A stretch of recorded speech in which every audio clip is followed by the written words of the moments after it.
মানুষের শান্তি দেওয়ার জন্য রাজনীতি করি। কোন স্ত্রী বিধবা হওয়ার জন্য রাজনীতি করি না। স্ত্রীর কাছে স্বামী শান্তিতে থাকবে এর জন্য রাজনীতি করি। কোন মায়ের বুক খালি করার জন্য রাজনীতি করি না। মাকে শ্রদ্ধা করবে, সম্মান করবে, তার পাশে থাকবে, তার জন্য রাজনীতি করি। কোন সন্তানকে এতিম করার জন্য রাজনীতি করি না, বরং সন্তান বাবাকে বাবা বলে ডাকবে, তার জন্য রাজনীতি করি।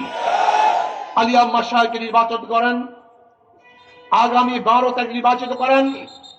লিখে রাখেন 13 তারিখ যাদের বিরুদ্ধে মিথ্যা মামলা আছে, যারা অপকর্মের মধ্যে লিপ্ত না বরং হয়রানির মধ্যে, আমি ইনশাআল্লাহ ওয়াদা করলাম 13 তারিখ এই মাদারীপুর 2-র মধ্যে এবং মাদারীপুর 3 বা 1-এর মধ্যে একজন ব্যক্তিকে কোন প্রশাসন অবৈধভাবে গ্রেফতার করতে পারবে না ইনশাআল্লাহ। কারণ জনগণের জন্য তিনি রাজনীতি করেন, তিনি জনগণের পাশে থাকতে চান, জনগণের খেদমতের জন্য তিনি আছেন, দল নয়। আপনি দেখুন তাদের ইশতেহার। আমার জামাতের বাবারা, আমাদের জামাতের বন্ধুরা খুব ভালো মতো শুনেন। আপনাদের সৃষ্টি হয়েছিল সৎ লোকের শাসন চাই, আল্লাহর আইন চাই। কই সেই আইন, কই সেই স্লোগান, কই সেই বক্তব্য?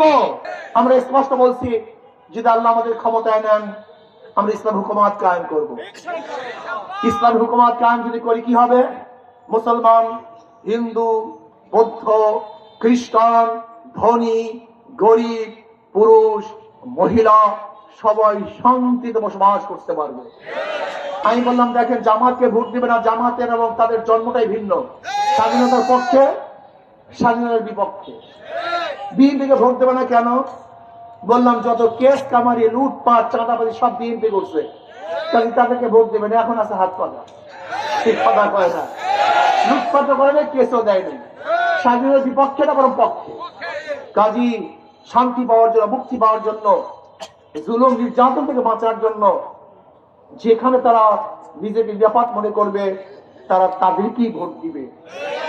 আসুন আমরা ঐক্যবদ্ধভাবে একই সাথে এই রাষ্ট্রটাকে গড়ি, দেশ গড়ি। মাত্র কয়েকটা দিন সর্বোচ্চ হাত পাকে পাশ করাবার জন্য চেষ্টা করার জন্য রাজি আছেন ইনশাআল্লাহ।